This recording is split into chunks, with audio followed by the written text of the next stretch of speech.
All right, here we are with shit. Peter, how do I do this? Yeah, is it Fellowship, Star Wars, Pitch Black, or That's it. Okay. Zero? All right, here we are with Fellowship Star Wars Pitch Black Season 2, Episode 8, Genesis of Destruction. We are in February 2022. I don't remember the last time we recorded an episode because a bunch of shit happened. But here we are, gang. We're back. We're back, listeners. We're going to do the finale of the show now. So if you remember what happened last session, good for you. We don't. I think it doesn't matter.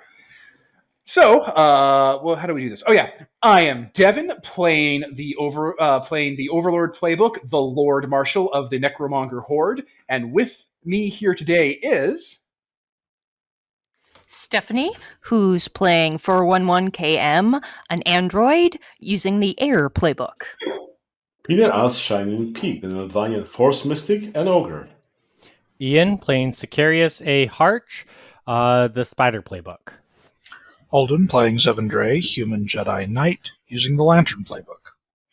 now. Vaguely, I remember where we last left off. You're getting ready to do your last charge of the Light Brigade, the final kind of fly-in to deal with the Lord Marshal, his machine, and the demons from Kandar that are haunting him in this entire Strait of Messina.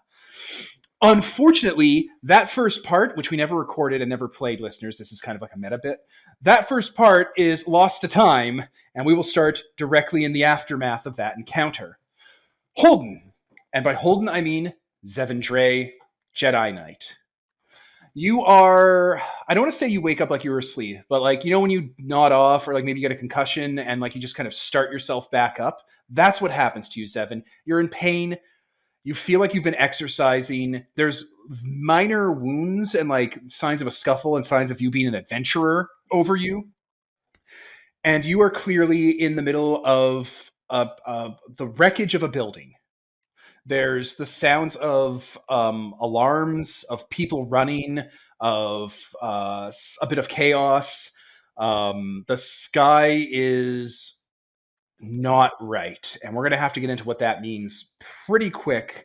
But first, Zevin, what are your instincts here? The very last thing you remember is pretty much nothing. You know who you are, you know what your mission is, but like the connective tissue between now and even the planning stage is super fucking vague. It's a fog. I'm going to look around for people who need help. There are Lasats, dead Lasats, soldiers, warriors, civilians, just all over the place. Some of them, none of them are necromongers, and littered among them, no, there are necromongers here. There are necromongers all over the place. Lasat necromongers, the normal ones, and interspersed between them are... Whoa. You've been implying there's being a Lasat is not normal? What? You said there were dead necromongers, there were Lasat necromongers and normal necromongers, and that, sir, is speciesist. Like ones that are alive. Regression. Interspersed between their bodies, you can clearly see the remains of clone troopers and also a different type of clone trooper you don't recognize. Like they have the white armor and they have the gear, but it's different. It looks like a stormtrooper. This is what you see around you, and like a lot of people aren't running through the chaos because like buildings are on fire and there's damage and wrecked ships everywhere. A lot of people are staring up or at an angle. I should probably look where they're looking. So the world isn't an open sky like you're used to on a planet. You are standing in the interior of a cylinder large enough to hold like large strips of continents. Like an O'Neill cylinder in speculative science fiction, except Right, it's not yeah. a man. It's not a Right. man-made construct. The world has bent around you. You can very much see that as you look up the curves of the cylinder, where Lasat begins and ends, and where other planets like Hoth and other worlds start and end. And at either end of this sky of the cylinder is a black and red outlined black hole. In the middle of it, staring down at Lasat, is a space station. No, I already said the wrong word because it couldn't be a space station. It's too big. And it can't be a planetary object because it's too large. It's round, it has an indent on it, and it's staring down basically all these worlds at the end of the cylinder, peering out from the nadir of the black hole, the accretion disk, the event horizon. I'm taking it I'm getting bad vibes from it.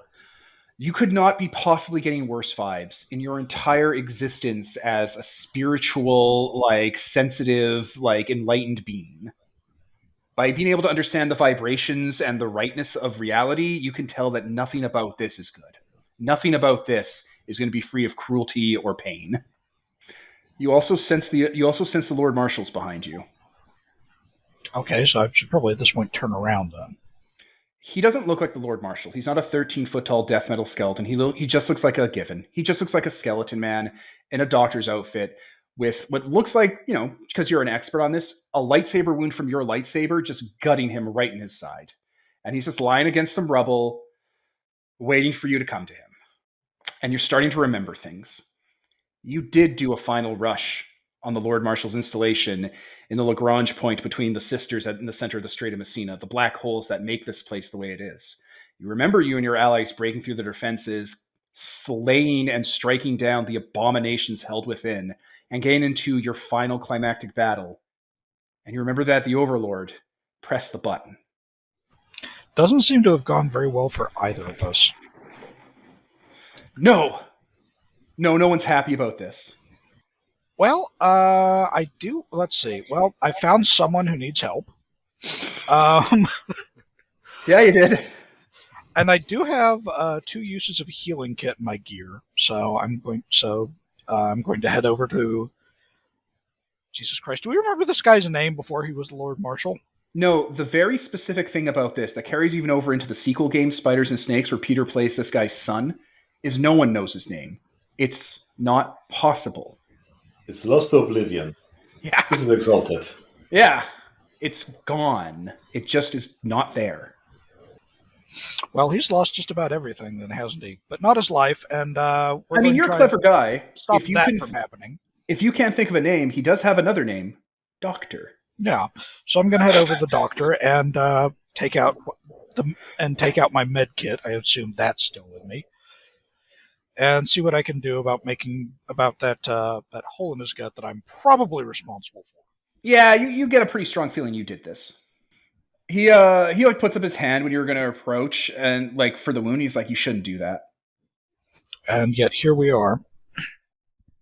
I don't know how to fix this, but I don't know if you should help me. I'm pretty sure if you kill me, it'll stop some of this. That may well be so.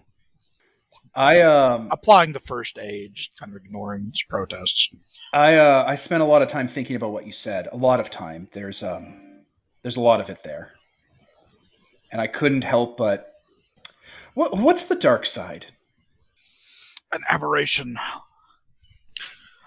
a stain on the force brought about by the presence of suffering in the world. There are those, some of them in the history of my own order, who believe that indicated the dualism within the force, that suffering was part of the nature of life and the nature of the force. But that isn't correct. The presence of the dark side indicates a work for those of us who are aware of the force and sensitive to it, to erase suffering in the universe, to alleviate pain, though not through the methods you've unfortunately been roped into, to make the universe a better place, not an empty one. Which is ultimately your work as well, Doctor. Which is why you're sticking around to continue performing it. Those things, they don't like you. You really upset them. It broke them a little. They're not perfect. They're not immune to things. And when you came in to their place to help me, it let them leak out a bit. It let me get inside of their minds, I think. And it let me kind of see that they're not everything they say they are. And I know that's obvious, Jedi, but it's in a different way. I've served with you. I've treated your soldiers and your clones and your peoples. And I was always told, because they don't talk about the dark side, the Jedi don't talk about their things, but you overhear things. And your Master Yoda, I remember him talking to a Padawan or an apprentice or someone. I don't even remember what their faces look like. And he said that the dark side was choosing the easy way. Yes, often. I think these things prey on that. And I think by choosing not to is how you can really undo them. I don't think those aliens you speak to have been wholly truthful to you. In what sense? So, if I understand your story that you've been told correctly, these aliens, these ancients, these precursors, they left this galaxy, right? I'm going to nod because I'm very thankful right now that he remembers this, because fucking Right. I know it's been too long. This is where Oh, I'm. thank God, he has access. He has access to the campaign notes. Yeah, this is the part where I'm afraid it's going to be a little expository for stuff you already know, and I'm sorry for that. But we got to get ourselves back up to speed. Things the listeners may know. I don't know it anymore. Exactly. No, please, refresh our memories. Please exposit. Right. Well, I haven't had a session like 4 months. I know, right? Jesus. Well, he continues like those precursors. They decided that they wanted to leave. They wanted to go somewhere. They wanted to take themselves to a higher plane. They wanted to leave the galaxy to other races, and some of them didn't want to go, so they forced them out. And they were haunted by these demons, these monsters, their entire existence from their homeworld. But when you came into my realm, I started to think, does just packing up and leaving the galaxy and forcing the violent ones in you to shave off the darkness inside of them, is that the long way or the hard way to peace? Doesn't particularly sound like it. It sounds easy, right? And these things were so violent, and they were so angry at everyone, and vengeful and spiteful. And they were haunting these precursors for their entire planet's existence, even beforehand. I don't think when the Zepho left our galaxy to their higher plane of existence, they went to a place that was conducive to good thoughts. Damn, that's bleak. To connect the dots, if people don't remember, he's implying that the Zepho and the Kandarian demons are the same thing. Like, they annihilated themselves into demons that are like kind of spread out around time by trying to be like, forcing Buddhist enlightenment on everyone.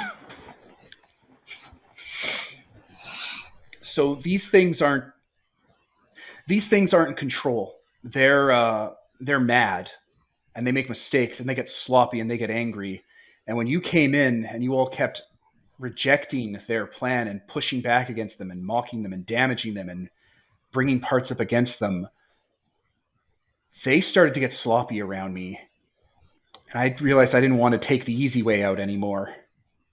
So I did something. I changed their machine. What did you do, Doctor? There's a place in it for that ball you have. I don't understand it, but if you can get the ball there, it'll undo all this. It'll collapse all of this back down into their place, and it'll slam the door behind them forever. It'll patch it.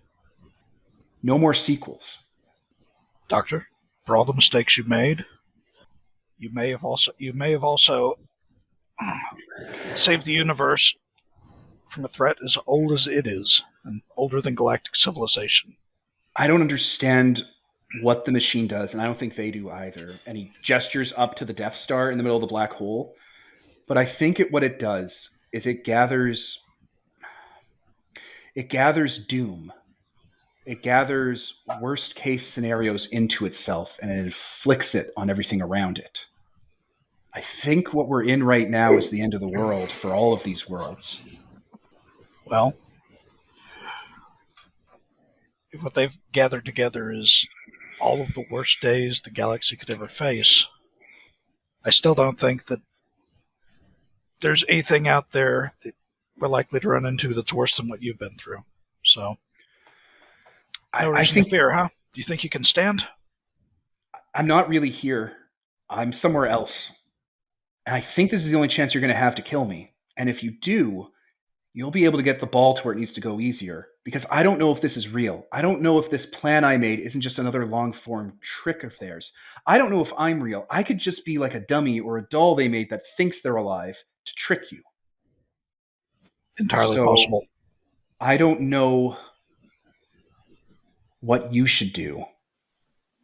But I hope that by taking the long way, it helps people. I'm not going to take the easy solution and kill you, Doctor. Then you're gonna have to find me because I'm out there, and I'm causing damage. I'm trying to stop this. Well, at least part of you is here with me now, and that's a start. And then Stefan's going to take out his communicator and see if he can get in touch with any of the rest of the group. Hopefully, communication signals still work in this Gestalt hellscape. Madness and chatter blares over the comm as you hear ships exploding, soldiers shooting each other, and hundreds of different armies firing on. As we swing the spotlight to the madness. Yay! So, damn it, I can't remember people's names because it's been months. And you didn't change your names in the Discord or in the Zencaster. Shining Peak and 411KM. Yes, you did. I did too. Okay, I'm just calling out Peter. I'm just calling out Peter. Look, Devil, I'm in like 3 games. Okay, like so to Smashy, what are you up to? Shining Peaks, you are in a similar situation as Zevin and the rest of the people as we get to them. You are waking up. You are clearly someone who has been exercised and been acting and been taking action. And you are on a plate of earth floating in the middle of this cylinder. There are ships like welded together and fused connected to this plate. There's scaffolding and space stations and orbital construction sites all kind of arranged into a slapdash nightmare melting scrap metal jungle gym full of explosions and fighting soldiers and astronauts in the zero gravity in the center.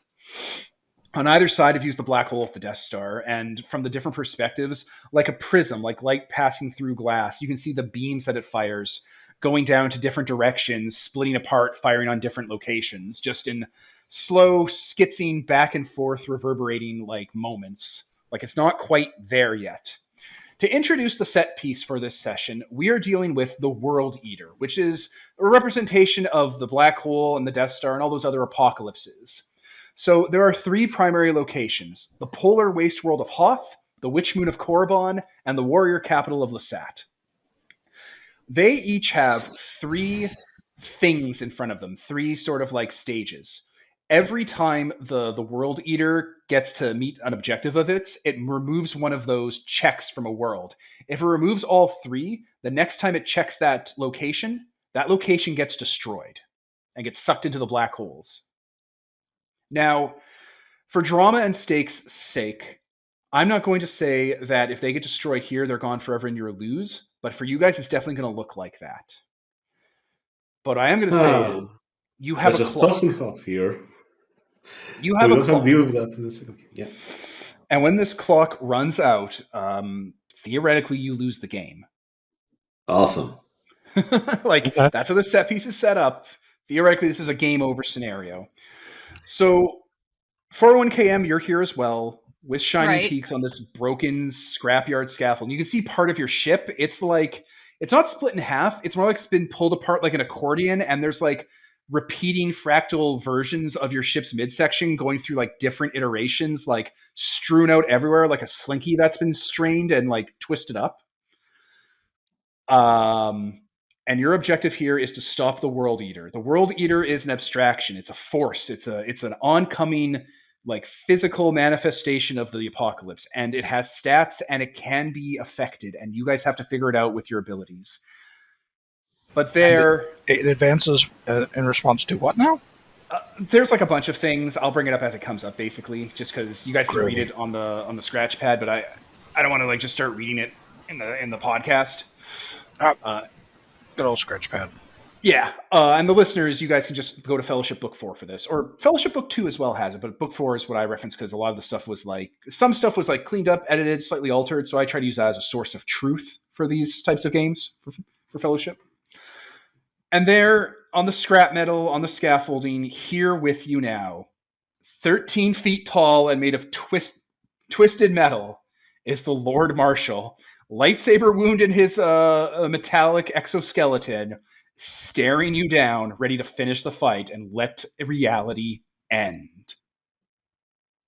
Well, I know I didn't do that because I don't have that kind of toy. So you are in a showdown with the Overlord and a set piece. Basically, I'm going to give you the first action, and my action, I mean, you don't have to say I'm going to make a move. It's just you and 401km are here. The Overlord is there. And you're going to have to hold this stuff off because you could physically hold off this apocalypse. You understand because you have the witness to darkness inside of you, like bonded with you. It's feeding you some of the information in its own way that Holden or that Zevin and the Lord Marshal just kind of worked out in its own way. Like it's an intelligent, ancient macrochlorian. It's kind of just picking up on what's happening now. It's all been revealed to it and trying to translate the stakes to you in the best way it can, through the connection you share. Oh boy. Well, first of all, too bad this is in the first edition where I could have been the giant, have feats of legends, and pluck the moon out of the sky and just toss it into the black hole. To carry the Death Star. You could have taken the giant Destiny playbook. It has that move in it. You chose not to. Yeah, because I want to be, awesome in a different way. Exactly. Okay. Kim, where's the orb? We need it. I do not have the orb. It's gone. When did you lose it? I don't know. I just suddenly didn't have it. I don't know where we are or why we're here. And around this time, vague memories of you guys starting the final encounter start to kind of bubble up into your various memory hearts. Vague impressions of a final showdown that went Watchmen. What do you take me for? A Republic comic supervillain? I activated the device 15 minutes ago. Texas Ozymandias.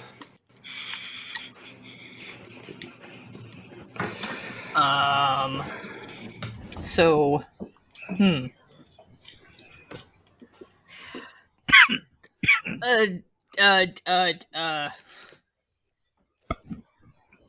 There goes our plan. The Lord Marshal will eventually start fucking you up. So okay. Battle plans probably. Not like, we have to start doing combat, but like start focusing yourself on the immediate fucking threat. Okay. I do not think he can be reasoned with. Well, yeah, I wasn't planning on talking to him. That's Zeven's thing. I'm here to punch him.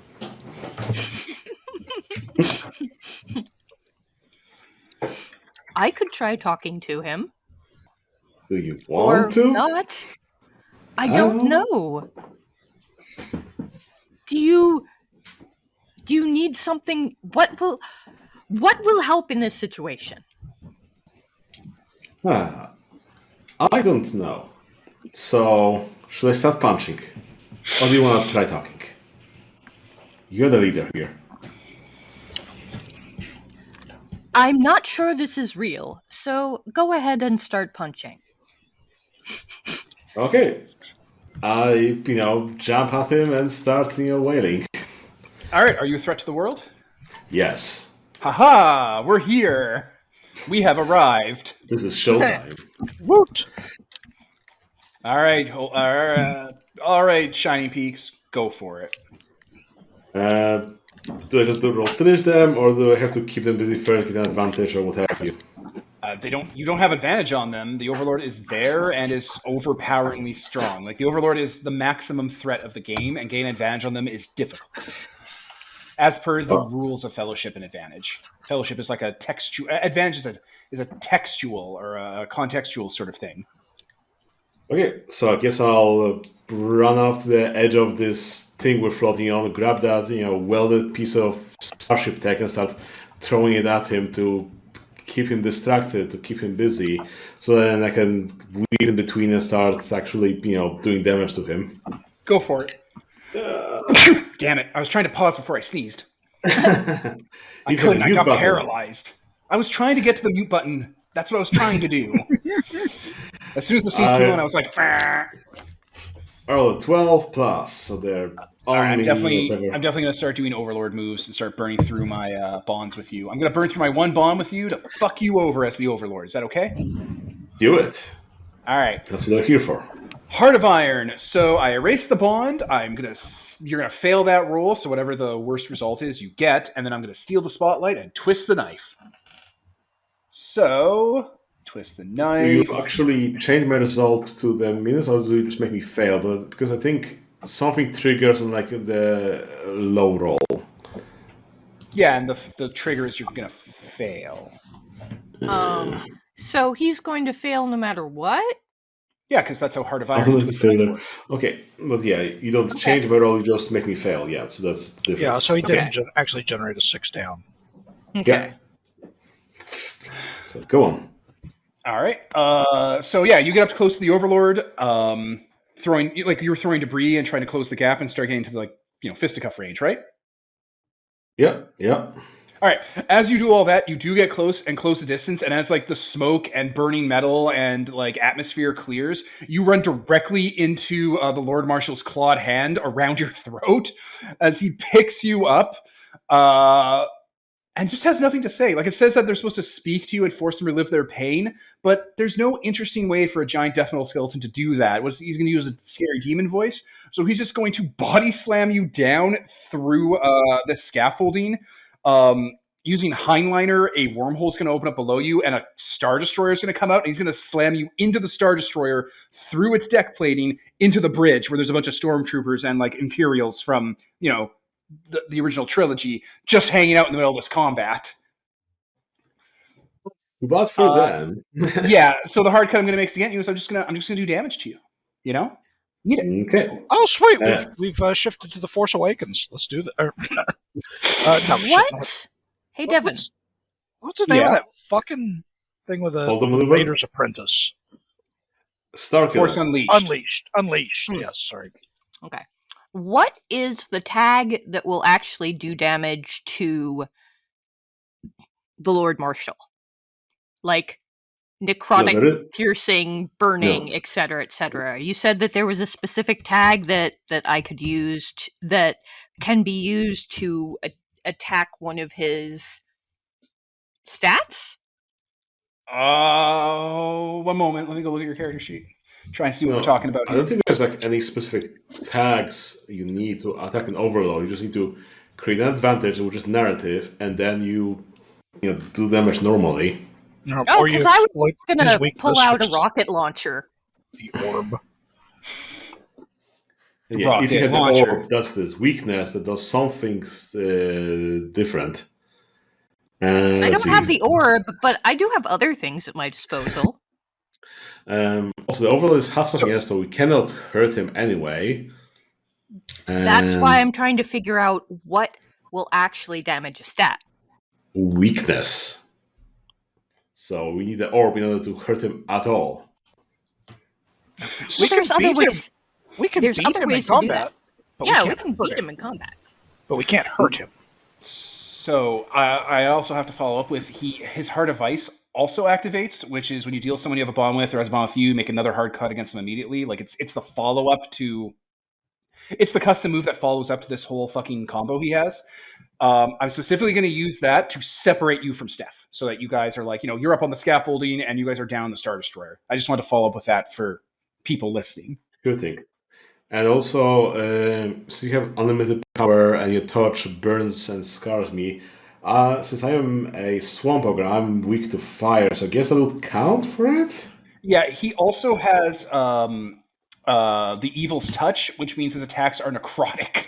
Ah, perfect. Whoa. So your damage is necrotic, and yeah, he did touch and burn and scar you. Just touching the Overlord leaves I'm not even going to be like, it does something, mechanical to you. It's like, you have vicious burns and scars emanating out from wherever he touches you, like you're taking fast-acting, corrosive radiation damage.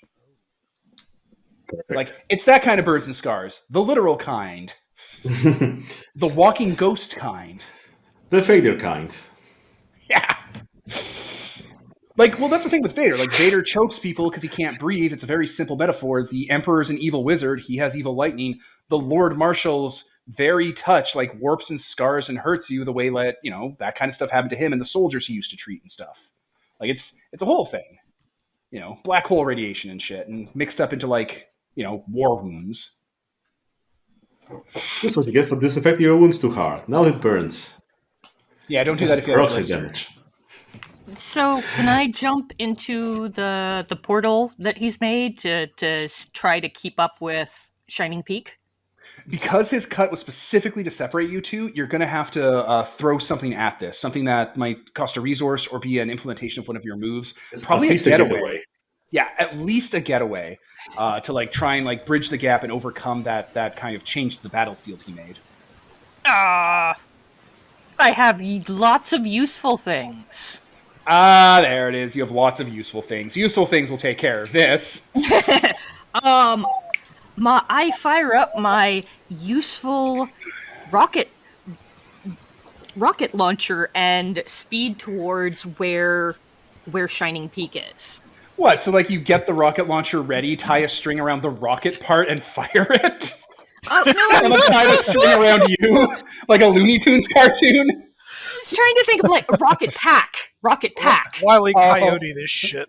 Well, it would work though, right? Like you get a bit of Duracell cord, you tie it around your waist, you tie the rest around the rocket, you load in the tube, you fire it, and you drop the tube, and the rocket will go on and drag you to him.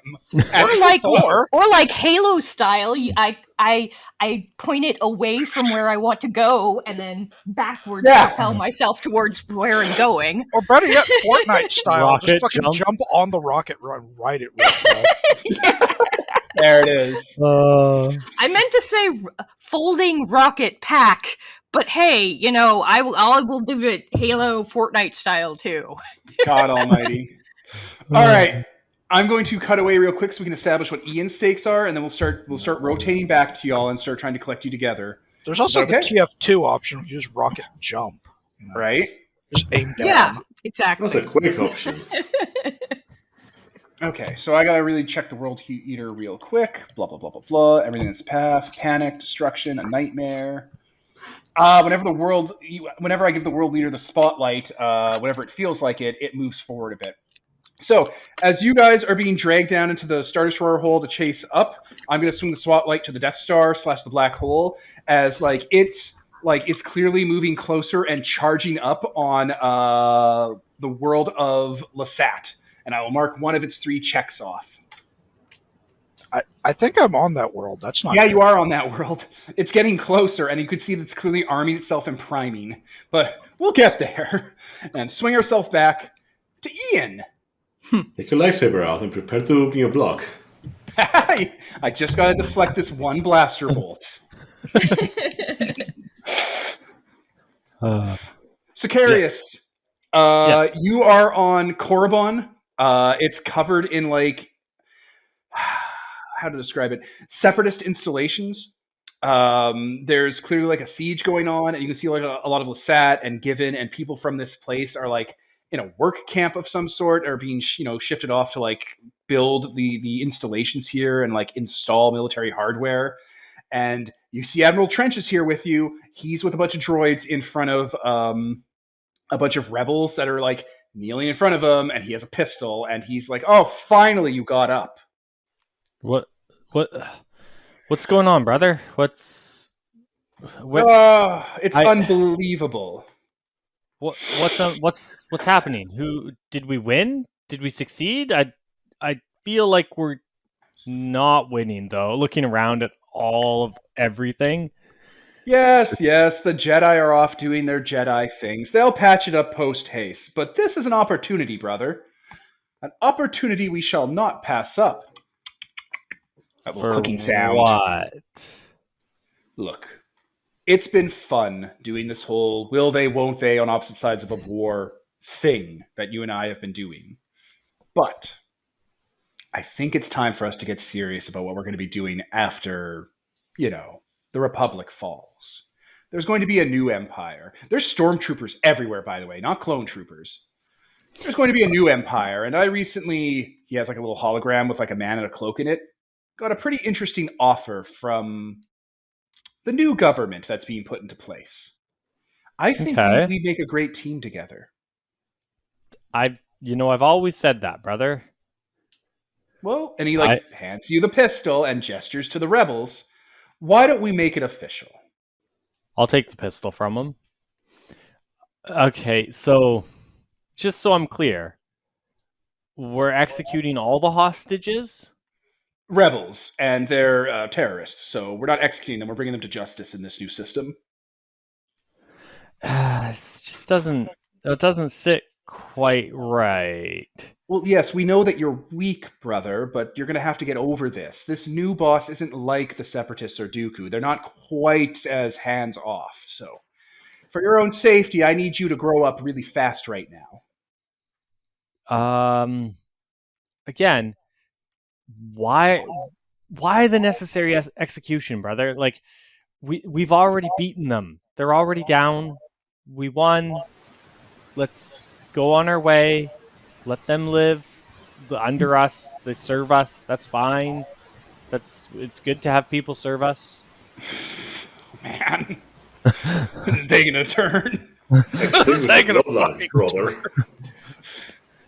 Sicarius, have you ever read a children's story?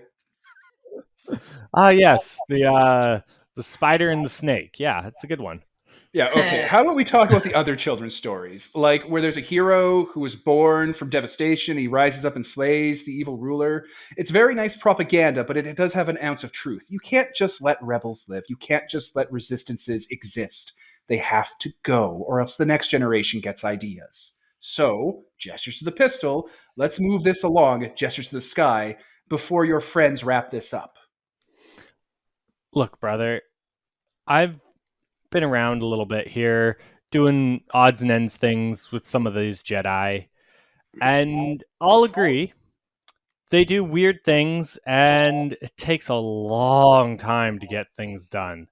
It really does. They take the long way on everything, but it normally turns out pretty good for all those involved. As you're talking, Trench is taking out a pistol and is about to shoot one of them in the head. Now, hear me out. Again. He is not hearing you out. Brother, let's not do it this way. We both know this will end badly if we do it this way. The very next thing he's about to do is shoot this person. I'm gonna move in front of the pistol. Get out of... He clicks and soldiers start coming over to get you out of the way, and some of them start cocking their weapons. Not at you, at the people here. It's like, what do you think is going on here? Do you think I brought one pistol and if you get in the way of it, it's going to stop this? Do you think that I'm not going to do it the second you get out of eyesight? What are you doing? Could you commit to something, brother? You know what, brother? You're right. I will commit to something. And I kind of fully stand up to my full height and put my shoulders back and stop slouching and just puff out my chest a little bit. Look, I may be the younger brother and you may be smarter than me. It's true. But you're a dick all the time. Come on, brother. Why does everyone have to die? Why does everyone have to be punished? It's not hard. Sure. I've done a lot of assassinations in the past. I've done a lot of other things. And, sometimes people have to die. But other times, people can just do their own thing. And if you let them be happy and leave them alone, they be happy and leave them alone. And every now and then, you can get paid from them. Or you can get help from them. Or whatever. So I'm going to tell you right now, back off, or we're going to get serious. And I'm going to use an omen of things to come. I am a threat to the world. I am terrifying. Yeah, anything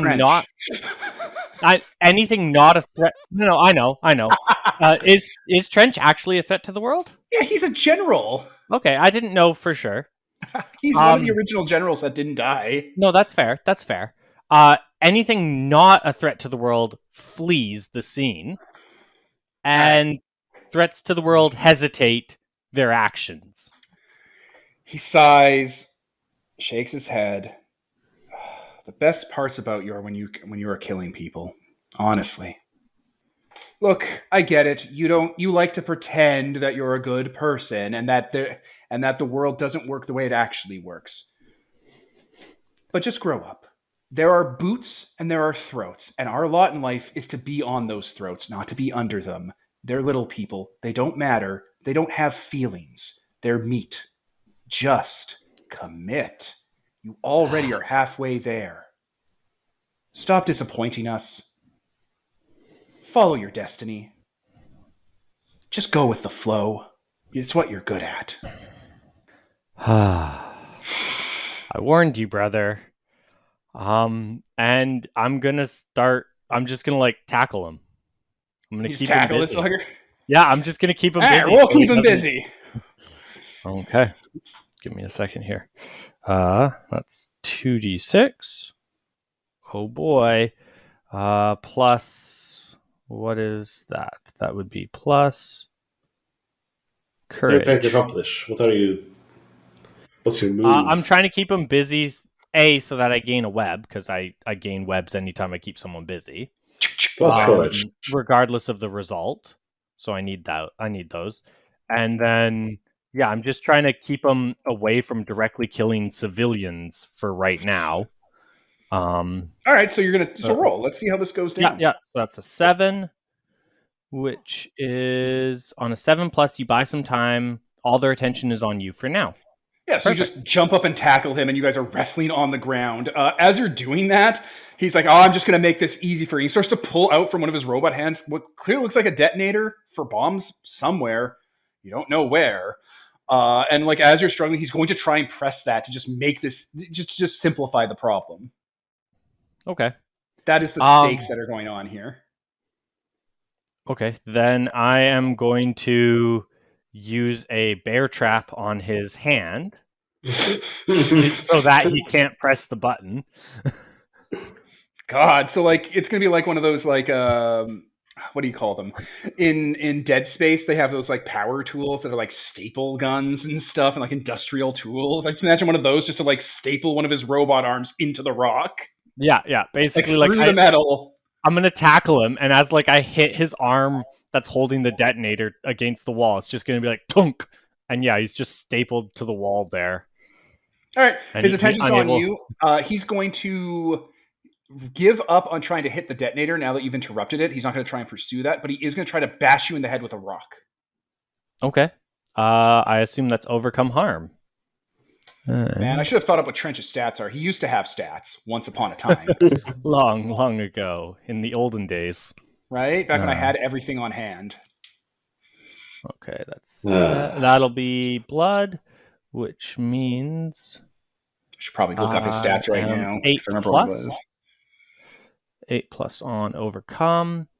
On a 7 to 9, choose one. Pay a price, take the 10+ result, or create a temporary solution. Temporary solution will delay the threat, but when time is up, it'll be back in force. Did you pay a price for using moves against him?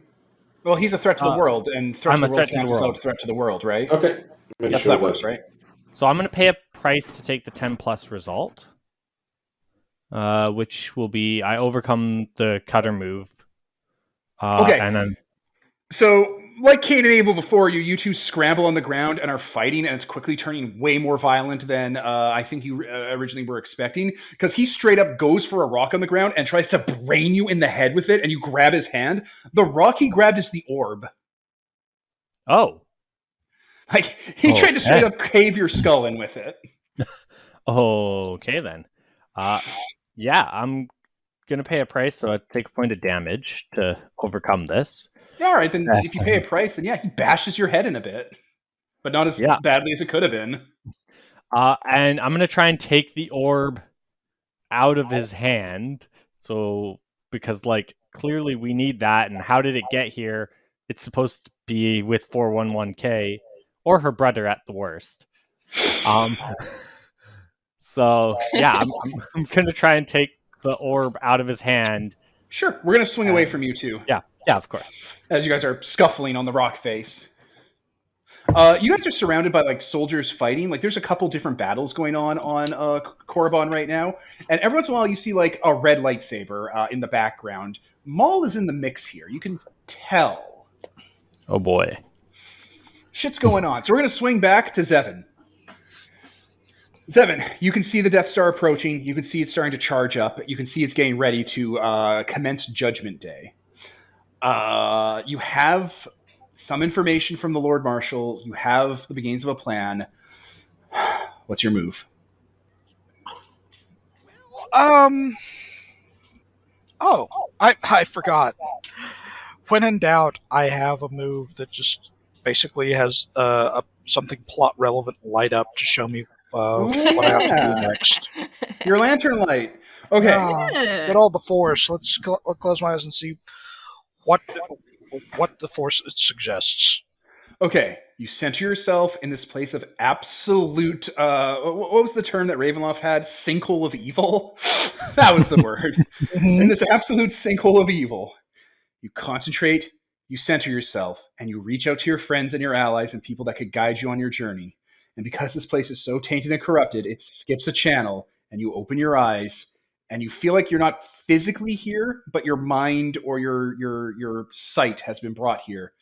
You are on Camp Camino. You're in an underwater facility. Everything's bashed in and flooding, and there's dead zombies everywhere.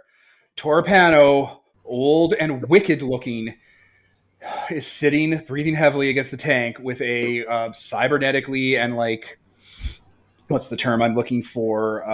What's the word when you embalm someone? What's the chemical they use?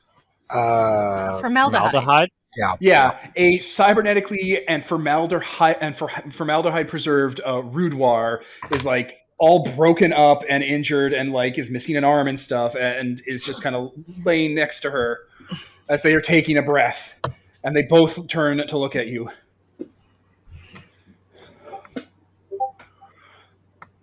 Wait a minute. I remember you. You're that Jedi, right? Right. Where are you right now? difficult to explain. No, it isn't. Where are you right now? Lisette. Okay, Also- you have to get to... You either have to get to Korriban, because that's where Sicarius and we were, or you have to get to... there should be spaceships in the middle of this place, and that's where your other friends are. You got to meet back up. One of them's going to have the orb. Tora. I'll stop this. Yeah, good luck on that one. I hope you do. Things got out of hand up here. We're going to see if we can't... There's some people who intervened and got me out of something, and we're just trying to pack up the pieces here. But shit, watch out for Anakin Skywalker. He's a fucking psychopath, and he's still out there. I'll keep it in mind. And that kind of brings you back to Lisette, where the Lord Marshal is no longer there when you open your eyes.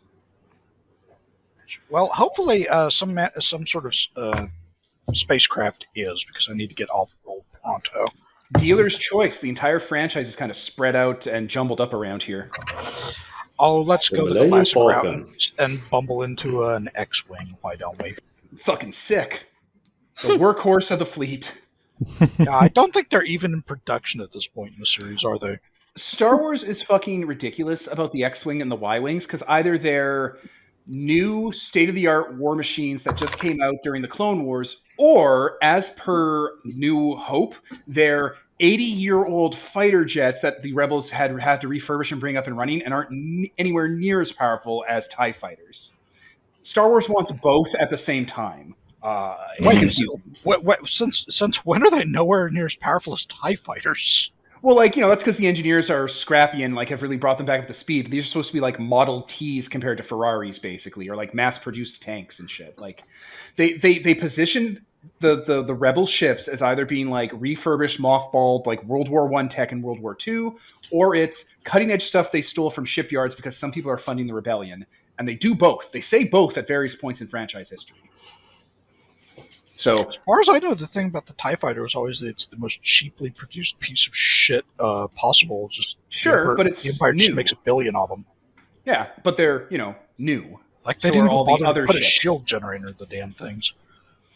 And like, there's all the other ships, like the battle cruisers and the carriers and the support vessels and stuff. And the Rebel Alliance usually just has their ships and X and Y wings. Oh yeah, their capital ships sucked. Yeah. Like they just position it both ways, as far as I've understood from the fiction and how they're changing things up with like the Disney and the expanded universe. Well, fuck that. Let's go with the classic like silver paint job as well. Not that shitty. Everything's in black. Oh my god! Right? Yeah, there we go. All right, you take off into an X-wing and roar your way towards. Korriban. Why not? Give me a getaway.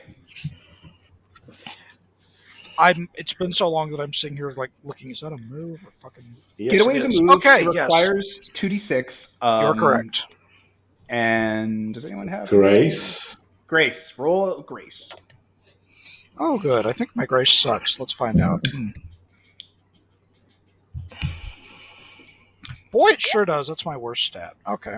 Haha.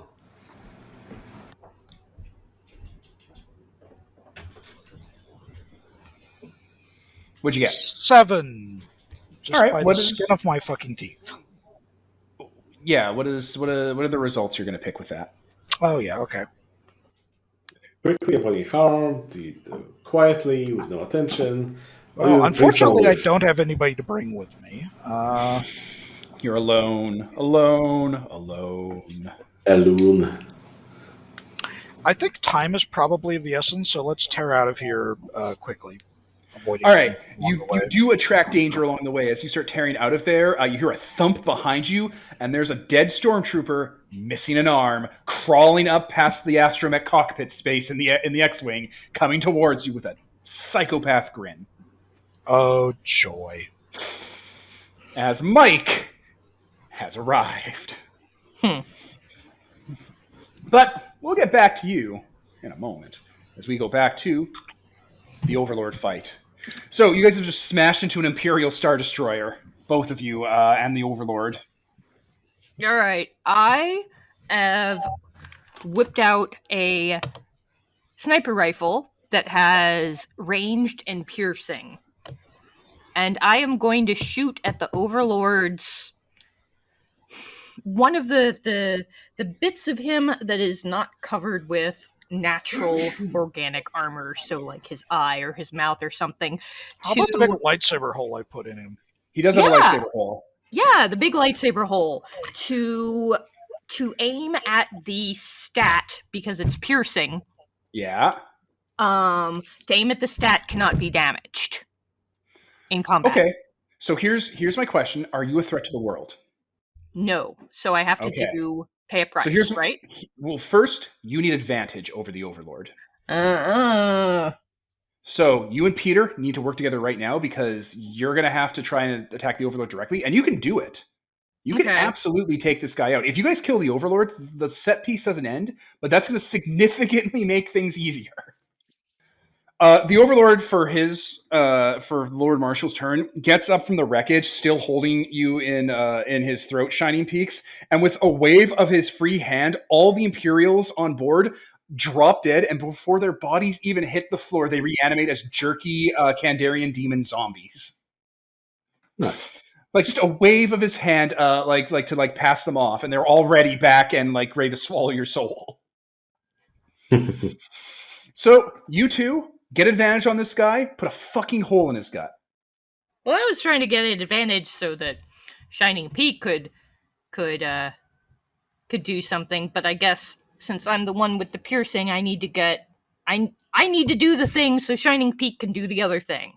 Exactly. Hey Peter, can you punch? Yeah, what do you got for us, Pete? Can you like throw some debris at his head? Well, currently being held, so it's kind of hard to punch stuff, but I guess. Again, that puts you very close to the hole in his gut. Right? Yeah. You could kick him in the hole in his gut. Sure thing. So. That most Star Wars of all moves, kick him in his gut wound. I mean, it worked for the Kylo Ren fight, and that fight was actually pretty good. Like, him punching himself in his gut wound to get more and more rage to keep himself fighting. No, that's actually true. That was a pretty good fight. That's a solid goddamn bit of, like, fight cinematography and character development. Like, it tells you things about his fighting style and about how he internalizes combat. Like, he's... I genuinely enjoyed the first movie in the It has its moments. as just a good pulpy Star Wars romp, you know. Yeah, it has its moments. And the fact that he's punching the gut wound he got from murdering his father when his father's best friend took revenge on his father's son is like, there's a lot to unpack in this idea of Kylo Ren punching his gut wound to keep his rage going so he doesn't pass out. The destructiveness of the dark side at play. The dark side, not even once. Right? All right, Pete, what do you got for us? Okay. So I'm going to say that, he's holding me up like this giant thing he is. So I just brace myself against him, him being the, immovable object, and I'm the unstoppable force. And just, put my, feet on his wound and just, squish into him, pushing myself against my own neck, and his, arms are holding me just to get into that. Jesus. To keep him busy. Right? All right, do it, Pete. Since you're both threats to the world, I assume you don't have to pay your price. Yeah, so that's an 11. All right. Okay, Steph, you have advantage. The overwhelming force and the immovable object of these two, like you can hear him screaming as he tries to keep his grip on you as your throat burns and melts. And like all the screens in here are getting dead pixels in their old CRT displays from the pure rads being pumped out by him and his rage. All right. He twists his body in such a way that like you can line up a perfect shot into there. All right. I line up. I take careful aim. I calculate the movement of through the vacuum, and I take my shot, and it is 10 plus 1, 11. Okay, so there's some shit that's about to happen here because attacking the Overlord's a big fucking nightmare if you're not a threat to the world. Yes, it's fine. It's just I'll take a damage and shunt it off to somebody else. One of my coterie. So, and I can do that. Oh yeah, someone just explodes nearby. Roger. Okay, so here we go. Overlord stats, blah, blah, blah. You're difficult to harm, but it's impossible. Okay, so first you have to pay a price for attacking the Overlord. Now you have to pay a price for every undamaged stat he has. When you roll a 10 plus, I don't think you have to pay that price. Instead, damage percentage. If you're... No. When you take damage, they must first pay a price for each undamaged stat you have. If you would be destroyed, instead, damage one of your stats at no cost to your attacker. So you don't get destroyed instantly. Those two sentences aren't connected. Okay, so finish them. You can have you damage them if you roll 7 to 9, but on the 10 plus, you can be destroyed. So instead of being destroyed, 4 prices. So we can move past this. This is way too late to be trying to. He's right. The 4 prices are for them just not being insta killed by a 10-up. Finish them. What do I have to do? Pay 4 prices for the 4. Okay, I will take a bunch of damage and also shunt it to everybody I know. It's not a bunch. That's how pay a price works. Oh, check it twice. You gotta get back there. 3 more. All right. And 1, 2. Use weapons. Spend some relevant gear. I will spend a bunch of gear because I have a ton of gear. Relevant gear. Good idea. All right, yeah. So there you go. So now we go to damage one of your stats, and you get to choose because you have piercing. Yeah, cannot be damaged in combat. Yeah, all right. So that's going to be a big problem for him. Yes. So half something else gets marked off. For the listeners, refresher, the Lord Marshal has Event Horizon, where you go, no one holds hope. Highliner, you can create wormholes, and unlimited power. Your touch burns and scars them. So, you shoot into him, and you're one of the few people who've been able to damage an Overlord in our games, because usually it's a lot. That round makes that nice, satisfying, sci-fi Foley sound effect that kind of like chunk and goes into him, and there's a spray. He drops Shining Peaks and takes a knee, trying to recover from that. The zombies are in play as an incidental threat. Okay. All right. He's gonna start like trying to rip you guys apart, basically. So there's threats coming to both of you. I'm gonna swing the spotlight though. Back to Sicarius.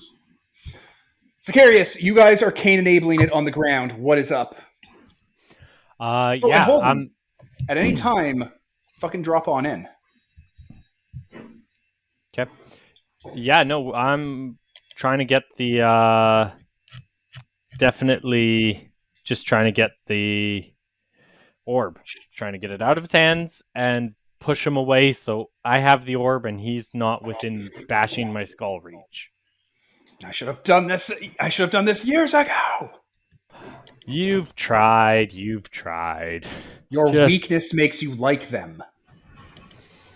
You know, they're winning right now. You see that, right? He's not acknowledging that. You're so much smarter. How do you not see that, brother? How do you not understand being on the winning side? You're always jumping sides to the losing side. You're always jumping sides to the losing side. I won this war for the Separatists on a bet, practically. And after the dust settles, this new empire and this new emperor will make me their right-hand man. Would this be the good moment to for there to be the sound of an ejector seat kicking in somewhere above them? Absolutely. Yeah. And then a moment later, Trench's entire retinue getting flattened by an out-of-control X-Wing, with a zombie clinging to the fuselage. Just cartwheeling through them and detonating as the hyperdrive goes off. Mm-hmm. Making a tiny Fallout atom bomb explosion. Please do. Just right about the time he's like, you see clearly I have packed back the winning side and everything is in my hands, You don't understand, Look brother. at these bad motherfuckers I have backing me up. Right into the bad motherfuckers. As this is happening, the line he was saying is, you don't understand, brother. This new emperor has foreseen all of this. He knew this was coming. He orchestrated it. This is all part of his plan. He's reached out to me. He was the Phantom Menace, and he's recognized that I'm like him, a person who's on the other side of the boot. Oh, brother. And then just, boom, crash. Yeah, explosions. Okay, so Trench's action is he is still trying to murder you. Ian, you got to do something about that. My action will be to... I need to have hold of the orb securely in my hand, and then I can use my last web to go into the shadows and leave the scene. I'm not there anymore. You're a piece of shit is what you are. Yep. I don't want to be part of this train wreck. But I need to have the orb in my hands. So I'm just trying to think of what move would be get away. The orb. Get away? Get away. Okay, yeah. Take the orb with you. Yeah, get away with it. Okay. I'll roll getaway. What is that? That's Grace. I'm also trying to double check if the general has the same weakness as the Overlord does, because that would be very useful right now, considering you have the orb. Ooh, let me see here. Oh no! Only the Overlord has these moves, and my only weakness is one of his moves. Okay. Oh yeah, my cuts are allowed to be as hard as they want when I'm the Overlord. I don't have to be like, oh, he's going to get you, Steph and Peter. He can just get you. He's allowed to just get you. Yeah, but you don't have to always want that. Yeah, but I barely ever do it. So I'm rolling. You guys getaway. are fucking great at this shit. Yeah, but it's already almost midnight. So. Yeah, right. Ooh, that's lucky. That'll be an 8. Whew. Getaway is not one of my good stats. On a 7-9, choose one. I'm gonna choose you grab someone nearby, and instead of it being someone nearby, I'm gonna grab the orb. Absolutely. As the spider, don't you have an upgrade to get away that lets you automatically do some of this stuff? It does, but it costs a web. Just spend your web then. No, because I need to spend my web to use into the shadows to fully leave. Gotcha. Yeah. Gotcha. Yeah, otherwise, I would have. I looked at that too. You're right. Fair enough. I do have multi dexterous, which I think allows me to get away with an extra person or thing if I need to. So why don't you guys just all Hi. get away? Hello. Yeah. So I'm gonna grab Zevin, and I'm going to grab my brother and leave. No, come back, brother. Let me kill you. No, I'm gonna grab Zevin and the orb, and I'm gonna use Into the Shadows, and just walk away. I'm just gonna be like, "Goodbye, brother." I'll never stop haunting you. I'll never stop. It was nice to do this, I will but hunt you down for eternity. You will never be safe. Not you or your children or your children's children's children's. Yeah, have fun with whichever of the fucking killers that was. Since my experience, like just a exploding starship is just enough to get them fucking randy. Until you join my side, brother, you're gonna keep losing. You never bet on the right horse. Never have. Admiral Trench, the war criminal, is allowed to exist as you get away from him and leave him on a burning witch moon full of zombies and angry Kandarian demons. Fair. I mean, if he wasn't a threat to the world, I would have just completely obliterated him. Right. I was thinking about it. This is a much cooler end for him than Anakin just stabbing him that one time, even though that was a pretty good end to him. Yeah. But, being left on a nightmare world, it's pretty good. Pretty good way to wrap up this asshole. All right, where are you escaping to? You and Zevin are now like talking to each other. Like you guys should touch fucking base. Yeah, I'm gonna catch him up with everything I've learned. Oh, yeah. Okay. I'll catch you up with the fact that my brother's a war criminal, and yeah. Okay, you don't have to catch Zevin up on that. Zevin's part of the Jedi Order. He knows who Admiral Trench is. I mean, I'm still going to catch him up. I hate to break this to you, but everyone else already knew that. I mean, well, people knew that he was a bit of a dick, but I don't think was it really known that he was that big of a dick? There's literally a tribunal just waiting for the call to convene. Oh boy. He's like a mass murderer, like in the thousands. Yeah. Everybody's got family troubles. Going to exile me to the Outer Rim just for bringing him back to testify, even though, it would have saved the universe. He's that much of a turbo dick. Oh boy. Was it Trench that tried to use that anti-organic bombs or something like that? Or was it someone else? Probably, yeah. He's a huge asshole. He shoots on civilian ships. He shoots down medical ships. Oh boy. He's a nightmare. Yeah, so that aside, I got the orb, and we desperately need to get this back to 411 KM, because I'm gonna normally needs this. I'm gonna let the Death Star take the spotlight as it gets closer to Lasat. One away. Yeah, that's fair. Yep. No, we need to go. We need to go now. Yeah. So let's try and find another ship. We're going through them in kind of a hurry. Or unless the Force is pointing me toward them being on this world, which I don't think they are. No, you're able to kind of feel out where the Overlord is because you can see the damage happening on that Star Destroyer and all the radiation leaking out of it and the metal screen. Oh yes, there's like a bunch of shockwave shaped explosions ripping through its hull. It's like and out of the seams that would of the be Shining Peak. Out of the seams of the hull, like water droplets or like insects on a rotten log are like Imperials that are zombies just falling out of the ship from the damage it's taking. It's starting to crash. Yeah, that would probably be where Shining Peak and the Overlord are then. Okay. Yeah. The Star Destroyer is about to crash on Hoth, by the way. So, as you guys are going to beeline there, let's swing ourselves back to the Star Destroyer. The Overlord is going to make a cut as hard as possible against you two, and it's going to be to, like, just pump out radiation from its wound and damage you guys. Simple. So just damage. Yeah, yeah, just take it. And it's necrotic. So, what does necrotic do? It means it's a bitch to heal. Okay. Yeah, it takes like 2 healing things to heal it. It'll slow you down a bit. So double damage and doesn't heal on its own. Okay. Again, I shunt the damage onto somebody else. Another droid explodes. There's so many. Man, the power of friendship is fucking awesome. Right? I do have to point out, because this is specifically the Overlord move Evil's Touch, it's not just you take necrotic. If any of your companions take damage, they permanently die. So it's like your droid bodyguards are like exploding and melting in like nuclear fire. This is very Infernal Exalted. Well, hey, stockpiling friends for the final episode finally paid off. We don't need any more for this. Yeah. Right? Right? They'll go on to do other TV shows and have a career and have an IMDb page. You did their service to them.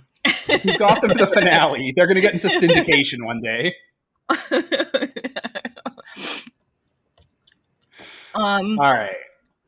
Since I still have my my sniper rifle with ranged and piercing, I'll take aim at the zombie horde and do damage to them. It's not area, though. Is it? Well, how big is the horde? I mean, why don't you just spend a use of useful and say that you throw like a gas canister in front of the horde, then shoot it with your sniper rifle, because that's piercing and super accurate. Oh, that's good. Okay. Yeah, that works. Hey, narrative games. Yeah. We've added area. Yeah. I have altered the tags in this location. Pray do not alter them further. Well, as for myself, looking at this giant guy that finally lets me go just to do a wave of radiation, I go back to that giant slayer and what have taught me. And since he's a force user, I'm going to use my Terra's Casting Master gear to get an advantage of him. Oh my as God. I come in with a fighting stance to hit his chakrams or whatever, just to disrupt him, and then do a one punch at him just to damage him without rolling. Because I just punch him into the stratosphere. It seems. Okay, Take you have damage. resources you can spend on this asshole. Yes.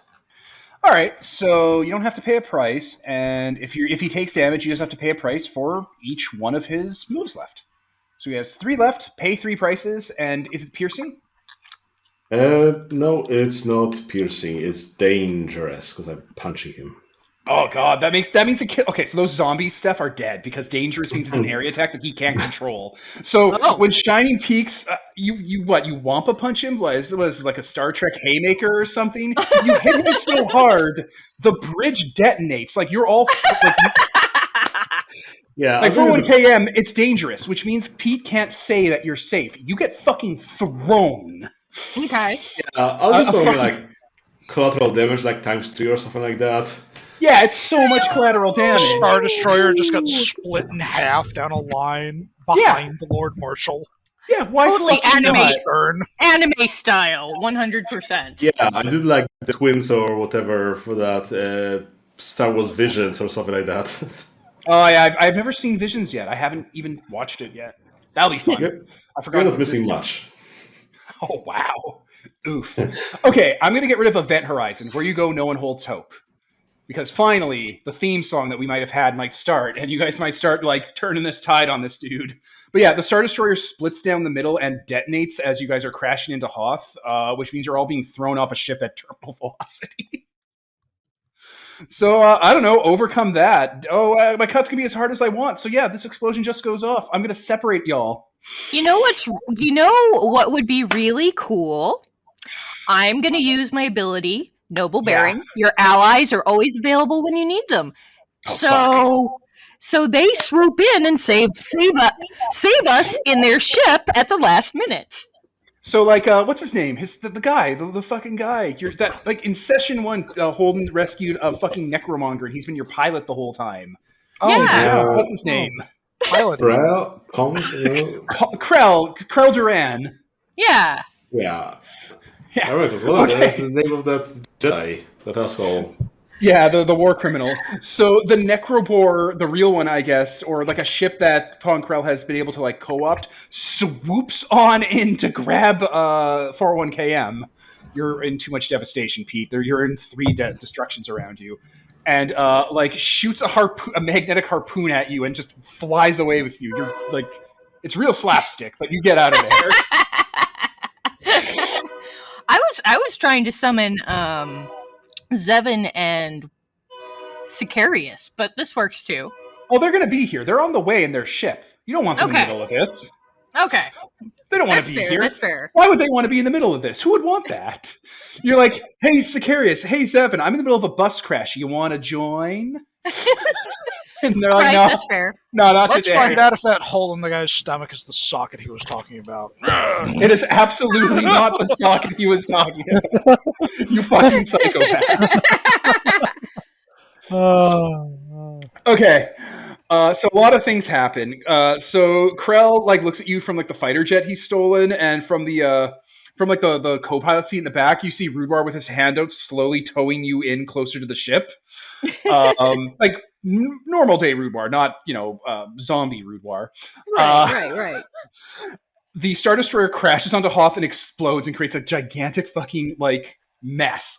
They use miniatures and models and stuff. It's perfect. Holden and Sicarius can arrive on scene at any time, and Rip the furling nuclear winter, Jesus. Again, Oh, it's nice. And yeah, Shining Peaks, you're just going to be in the middle of the explosion. So I'm going to let you guys come together before the Lord Marshal shows up. Meanwhile, the furlings are just making exaggerated jack-off motions in the air, oh no, not another ice age on Hoth. Yeah. I just imagine it being Ewok, though, yub, nub, nub, jack off motion. Sassy little bears. That's why they became zombies. So, I will let you guys coalesce together as a team and do your team pose before you start figuring out what you're doing. Okay. Well, once Zell sets me down, or once I get rescued by Rudwar and Zell, I tell them to go find Shining Peak so we can patch her up. Yeah, you guys can all come together. Okay. Somewhere Zevin senses the pilot's sadness that after all this time, she's the 411 KM still doesn't know Krell's name. Right. It's fine. I just must have one of those. Close in on the NPC's sorrow. He's like, it's okay. I just must have one of those faces and names and backstories and presents. Thank you, Boblin. Why are you into the ship? Why are you on the Necroboard? That's where we installed you. That's how fellowship works. Right. The NPC there and disappears from your pool. Part of the ship, part of the crew. I'm definitely going to give Kim the orb, by the way. Oh, thank you. You're welcome. It was my brother kind of had it, I guess, or it was on the ground. I don't know. He tried to bash my head in with it. I got some sticky fingers. Well, I'm glad you're all right. I don't know how we got separated. I have no idea either. I'm going to catch them up as best I can, which is still a bit wibbly-wobbly, but he hit the button. Okay. It sounds like a multi-dimensional wibbly-wobbly time thing that went off. I'm It's glad a someone multiverse here of understands the technical details. Technobabble for the audience. It's some sort of. Right. Exactly. I make sure to particularly explain to her that the doctor is fighting back in there somewhere, and he built a socket. It may be unfortunately placed, but we'll get to that when we get to that. The socket the in hole the in his Death chest? Star? There's some kind of moon floating around. Yeah, that would be my best guess. There we go. Thankfully, I have the force to eliminate guesswork, so. Yeah, you're getting a very strong feeling from the different presences around here, probably including Jedi who are caught up in this, who kind of, they might not know what's going on, but they know what hope is. They're kind of pushing you along where you got to go. And yeah, you get a pretty good sense that the Death Star might also be his base. The Death Star might be the abstraction for the actual device going off. Oh, I Death miss Star that gets- place so much. I know, right? Anyway, the Death Star marks off the last one by getting to Lasat. Oh, fuck. And fires. Oh, fuck. So you guys get to see what the Death Star looks like when it's shooting a world. And if you don't remember, you guys have vaguely interacted with the original trilogy and the Death Star and the Emperor in various ways. So this is all making sense because, oh shit, Holden, during the Clone Wars, the Death Star plans that were on Geonosis, that was something that started to kind of get out a bit. Like there were hints and rumors of them building a thing. A lot of things are starting to kind of loop themselves together now that you're here in the middle of it. Now, if we get out of this, we absolutely have to stop Palpatine from doing this shit. Wasn't there something from the Che Guevara guy also about those giant kyber crystals? It's like a whole thing, but that takes place a little bit later in Rebels era, right before New Hope starts, and what was it, after the Battle of Yavin? ABY-19. I'm thinking for the next med or two, it's probably going to be KM and Sicarius' show. I'd rather imagine Zevin is a bit out of commission for a minute or two in the wake of planetary genocide going off within the. Oh yeah, the beam from the beam from the Death Star hits that part of the cylindrical universe you're in, and the whole thing just detonates. Like even where the beam was, they just all at once, like a bunch of explosions went off, and that whole section like crumbles like I don't know, like stucco or poorly maintained porcelain, and the other two segments just slam into each other and collapse, and the cylinder's diameter gets smaller.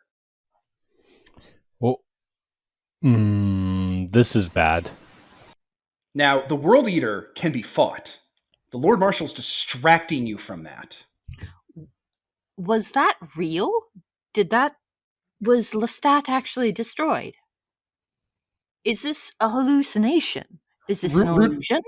I don't know how real this is, but it's not a hallucination. We have to move. Rudwar and Torah approach, and then Rudwar and Torah approach, but they're older and look much more worked over. You guys seen them for the first time, like cybernetically enhanced. Clearly, they're both, not Jedi anymore, and they come from different directions. And both Rudwars at the same time start saying the same thing at 41KM. Stop. And one of them starts speaking. We don't know what's happening here. But if we move forward, if we solve this might not actually be happening in real time. This might be a prelude of what could happen. These might be possible. These are possibilities. The older Ravaged Rudwar, these are different destinations for these worlds, and they're the worst ones. We could just spin them off of these worlds, and they'll go back to where they came from. And we fight this with... I hold up the orb. This. The older Rudwar and Torah back away from it because the light of it actually burns them a bit because they're not quite all there anymore. The two younger Rudwar and Torah do not look super happy about that, by the way. They're like, oh, fuck. They're like, we make mistakes in the future. Oh, no. Well, this is the collection of the worst of all possible futures. Let's set in mind. Older Torah's like, listen, the last time this happened, the Lord Marshal's distracting you. You can fight the machine. If you stop the machine, you can hold it off from breaking the rest of this place. If this place collapses, it's over. That's what the older version of me said last time I was here. All right. Well, let's go break the machine. As you're all saying that, you can hear the scraps twisting and bending from the Star Destroyer as Lord Marshal raises up out of the debris to his full height and starts lumbering towards you all.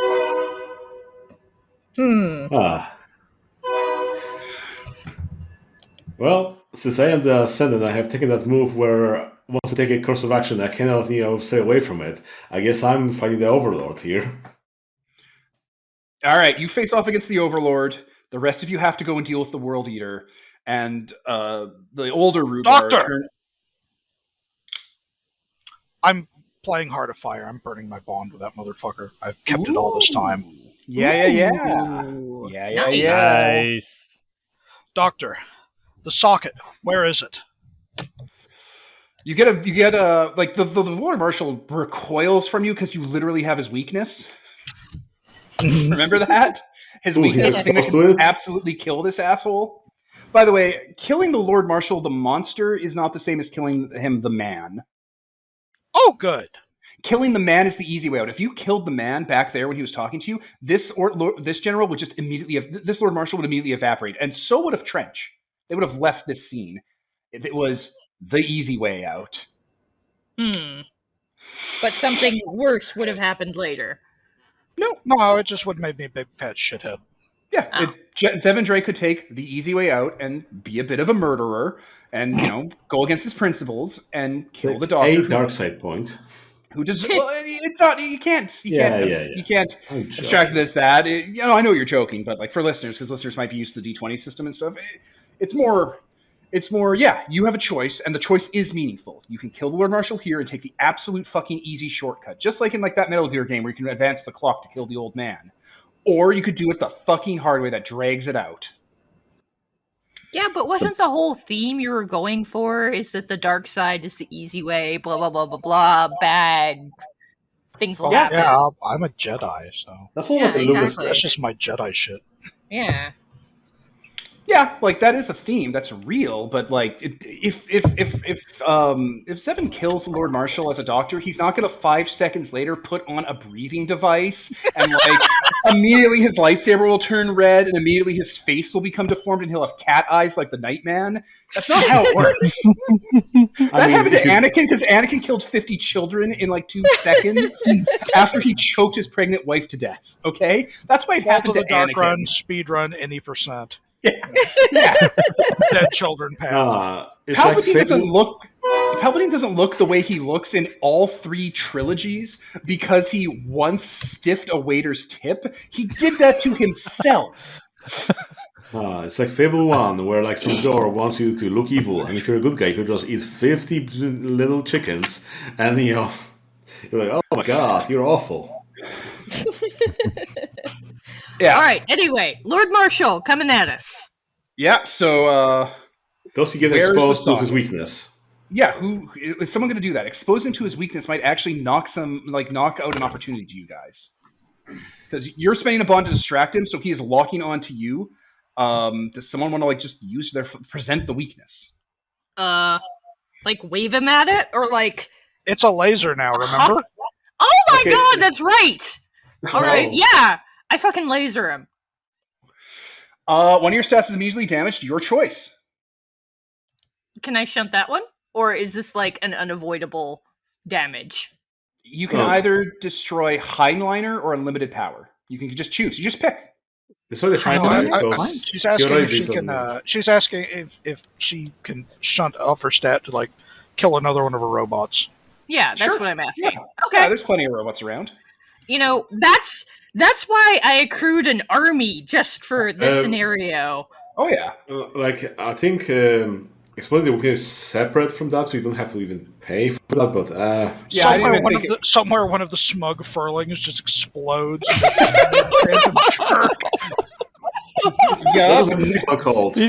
He's not even a nub. Somebody went to college.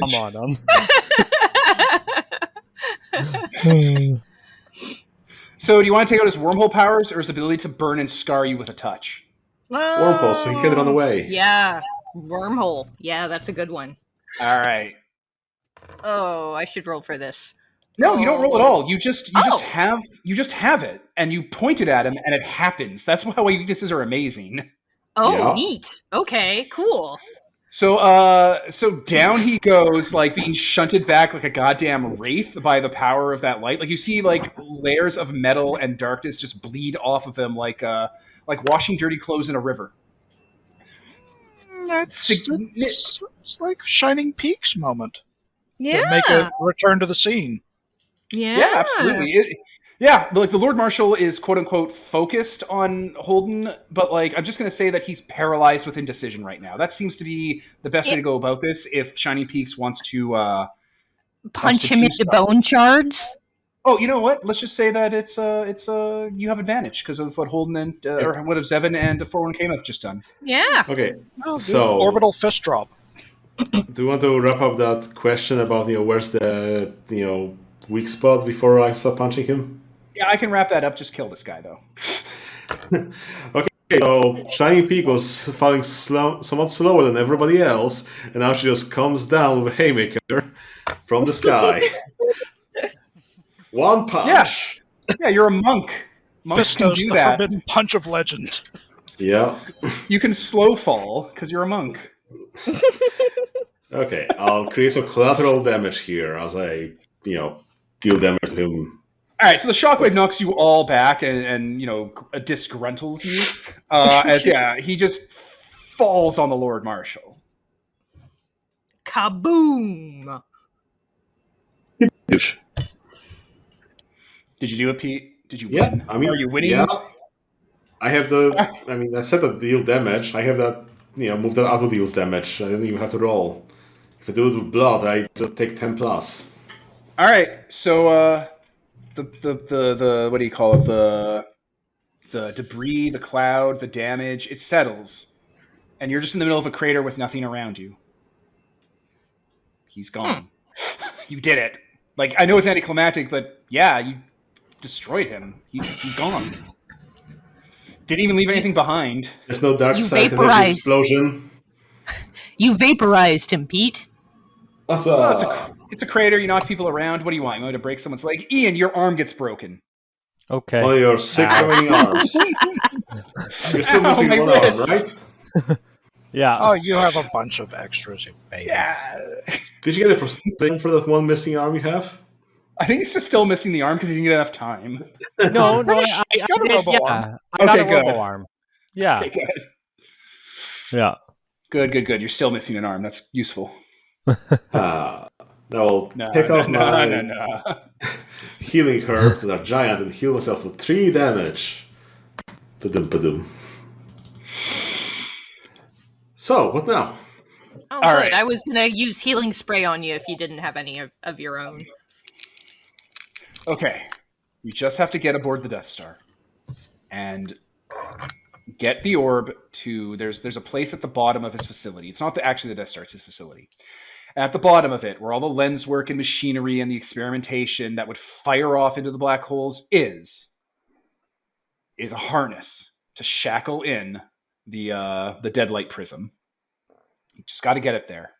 That sounds like it probably ought to be around the firing lens and the dish, maybe. Yeah. It moves closer to Hoth to punctuate the death of the Overlord. Perhaps. Krell, we could use a pickup. Great job there. Well, Krell has a jet that could fit 2 people and tow someone, so he's going to start looking around for ships and just kind of look at you guys like, what do you want from me? There's no ships here. They're all up there in the space. So he can take 3 people total? Yeah. Well, 2 people and one towing. being and for one can being towed. All right, Okay. fine.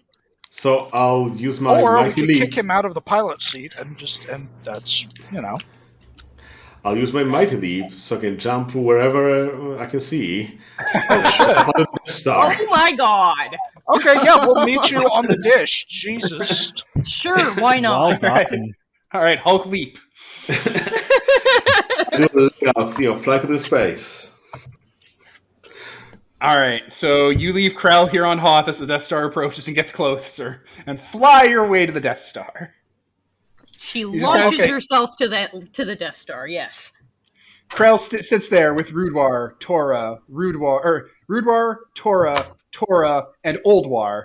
And they're like, okay, well, we hope this isn't real. Good luck. Goodbye, everybody. You were a really great raid, man. A really great raid? Oldwar. I don't know what any of that means. Old War. Old War? Yeah, never mind. Old World of Darkness? Did none of you play fucking WoW during Wrath of the Lich King? I have No. never...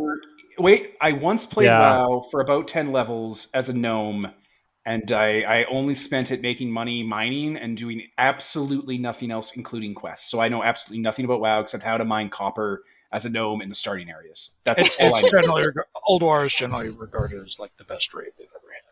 Oh, okay. Oh, Old War. Oh, yeah, that was a pretty obscure reference there. It's good. It's good. I like it. I like Obscure geek thing, World of Warcraft. Yeah. Yeah. Is that like an MMO? I've ruined the session. I've ruined the session. We have to scrap the whole recording and start over now. So is this World of Warcraft like EverQuest or Anarchy Online? Yes. Yes, but with fewer players these days. Was it made by Richard Garriott? Sure, why not? All right. So you guys take off in that ship and you fly towards the Death Star, towards an opening in the vessel. Who do we want to start with first? Oh, there's a bup. Probably made by Shining Peak's impact. Right. It's like the gif of, Princess Leia waking up in space and then doing the hyperspace run. Right. It's amazing. I love that edit. It's a great gif. Yep. Okay, Shining Peaks, you smash in through one of the many windows on the Death Star that are there. I don't know, there are windows. There are windows on the Death Star. We've all seen them.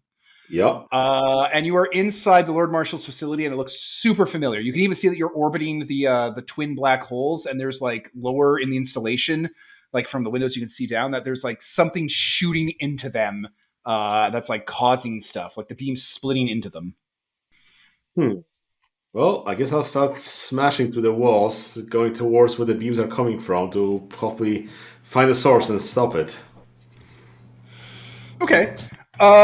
Shiny Peak, when you break through one of the walls, you find yourself in a place. You don't recognize it. It seems to be old architecture, but it looks new. Everything is shiny. Everything is sort of like modern and technological, and I don't want to say paradisical, but it looks very like old Republic. And you're in a building.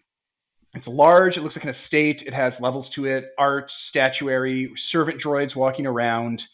And you can feel a tug in it deep in your gut from the macrochlorian. Okay, let's follow my gut. You're in a room. And after you go through a few doors, there's some sort of like display area. And in a glass case, being like behind like a ray shield, is the orb.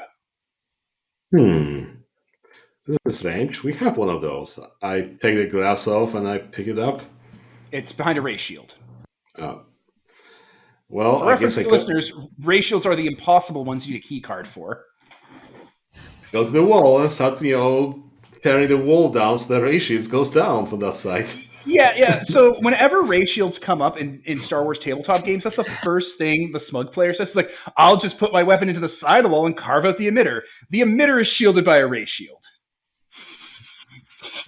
Is this an infinite wall going to infinite directions? Look, the interior of the wall is ray shielded, the exterior is ray shielded, the artifacts are ray shielded, and the emitters are ray shielded, okay? A rich person built this vault who didn't cheap out on security. You can't just shields all the way down. It's all ray shields. They have their own generator, just like Naboo has in that in the Phantom Menace fight, powering the ray shields, redundant everywhere. There are droids in here, though. They look like 41KM, basically. Like they're that model of droid. Hi, does anyone have a keycard for this? Yes, I do. Could you turn the shield off? Why? Because a macrochlorian made me want it. We needed to stop. For no other reason? We need to stop all of time getting destroyed forever. I'm sorry. The orb belongs to my master, and I'm not allowed to do anything unless it would. I'm not allowed to give away their property, or really intervene unless my master's coming to harm. Who's your master? Some fucking human name. Well, if you don't help me, your master will also be destroyed because all of time will be destroyed forever, which includes your master. Oh, that's logical. Okay. It walks over, turns off the ray shield, picks up the orb, and as soon as it does, you see a bit of a shock go through its hands, and its eyes blink off for a moment, and it turns back on, and it turns over and gives you the orb. Its serial number says 41KM. Thank you. Kim? What? Okay, bye. No, I just didn't hear you. I didn't realize you said Kim. I said, thank you, Kim. Yeah. Anyway, Steph, I had meant to do that for Ian when Ian was looking for the orb after dealing with Trench, and I fucked it up and forgot because it's been 4 months and I'm bad at this. That would have been how you got the orb. Don't you get it? See, the orb you would have had would have been from the past because that's the orb you originally touched that made you sentient. Oh, okay. Interesting. The orb did it. Yeah, that was it. That was all I wanted to throw at you as a fun little, like, you know what? Why don't we elaborate on your character just a little bit for funsies? Yeah, that's a neat little detail. And maybe that's how it always happened. Maybe your character always one day picked up the orb and gave it to someone. Oh yeah, the droid says, Peter, that you have to give it back, just like in Infinity War. Okay, I'll give it back as soon as I'm done with it. Thank you very much. Bye. Well, we'll see what it will survive being smashed against everything it's run into. Smashed against everything. I mean, in Confrontation with World March, I was about to grab the orb and just, smash it across the face with it. But so you guys land as well in this facility, and it looks like you basically smash in through a window and, like, of the dark facility that's pumping out the energy, and you're all on the installation. Honestly, at this point, it's a mad dash. You just got to get there in time. I guess we should follow the trail of, like, smashed through walls. Yeah, because that's a good arrow to where Shining Peak is. Yeah. Yeah. So we start following through smashed in walls, trying to find Shining Peak. Okay. I'm trying to see what the last obstacle for you to overcome is before you get to the end, seeing as the Overlord's gone and the set piece is just advancing constantly. But honestly, I think with all the overcoming you've done, with all the kind of work you've put in, and the fact that we're so tired, you guys are going to get to the bottom of the facility. With 2 orbs? Yeah, Shining Peaks has an orb that doesn't have the gimbal around it, and yours does. And the gimbal can't come off your orb, and the socket wasn't built for it. Had the Lord Marshal, like, he didn't know? Like, you try to put yours in, and it won't fit. It won't plug in. You can't pull it out of the thing once it's been installed. But Shining, it doesn't work like that. It's not. They're one thing now. They're combined. Oh, well, okay. But Shining Peaks has it. Like, you can tell it's the same one. It has the same striations and markings on it. Right. Well, let's socket that one. Thank the Force for time bullshit. Right? Good thing this key to destroying this facility was in this facility all along. Right? Oh, and by the way, thank God, because I was afraid as soon as we got 2 orbs, we would get down there would be like 2 sockets, like, unfortunately placed directly below a giant piston or something, so... I was just thinking, oh no, this will be like, the Soul River paradox, where, the Soul River meets this other Soul River, and they start merging or something. Oh, God. I hate that I fucking know what you're talking about. It was a good series while it lasted. But yeah, It was, and then Tony J died, and the world became a worse place. Oh, he's a voice actor in that? Yeah, that would definitely change. He's the Elder God, yes. Oh, yes. he's so iconic, though. There's no one in the world who can replace him. There's no one in the world that can replace Tony J. There are people who can do good Tim Curry-ish impressions, but no one can do a Tony J, I've found. No one can do a Tony J, no. So, yeah, like, the climax of this was the climax of this was not what just transpired with you plugging the socket in. The climax was everything that you don't remember before and everything that happened after. Throwing this all together, losing people, seeing worlds being destroyed, unraveling secrets. This whole thing has been the climax. And at the end of it, with just a weird bit of serendipity, because these fucking demons literally were the architects of they're the architects of their own destruction. You would have never gotten the bits you needed, and the Lord Marshal would have never gotten what he needed to solve this if they hadn't pushed the envelope. So you place it in, and things start to change. And really what happens is there's an explosion. It blinds you, it knocks your senses out, and when you all wake up, You're on a Republic carrier. It's orbiting Lasat. The black holes at the center, they're still there, but when you look at them, they don't seem malevolent. You think if a black hole could, they seem to just be another part of the cosmos. Just a piece of the machinery ticking away. I guess I look myself over to see whether I have the scars from this fight or not. You absolutely do. Ah, so it did happen. Yeah. There. The clone medics are patching you up. Some of there's like those people who aren't clones that are like British are there, and it's like, oh shit, whoa, what the fuck is this guy called? Oh yeah, General Dre salutes you. Exhaustedly returns the salute. We picked up your distress signals at the edge of the Strait of Messina and we're able to realign our engines to come on through. We have the rest of the fleet coming on in. What's the situation? There's a cult? We pushed in pretty hard. The war's over. Grievous is dead. Dooku's been killed. The Jedi are wrapping it up. Wait, I need a priority channel to the Jedi Council on Coruscant. Yeah. Of course, General. We have a priority channel already open. Coruscant just reached out to us to see what our status was. The Chancellor himself is coming through now in the comm room. So I'm patched through the Jedi Council?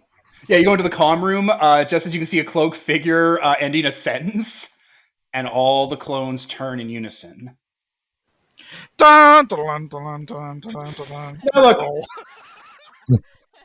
I'm not going to say you all die and are murdered by the Clone Wars or like the Order 66. What I'm going to say is an epic epilogue chase ensues where you guys get away. You mean Chinese just murders everybody on the Okay, yeah. You know what? Sure. I didn't realize because they're not equipped to deal with you. Like, there's no way these clones. I cannot lose a fight. Yeah, like you're not like every other Jedi. You guys are actually going to deal with this pretty easily. But you guys get away from this death trap and are quickly brought into alignment with the end of the Clone Wars and year 0 of the new galactic empire. And your resistance and what you're going to do kind of starts here as you have more details than most, but are still a little bit out of the loop on some things. So there, on that note, finally fulfilling the promise we set out in the first episode with how this game would end, I think we can call it there on the credits. It's over. It's finally over. It's over. This episode has been clogging up our release queue for the last couple months.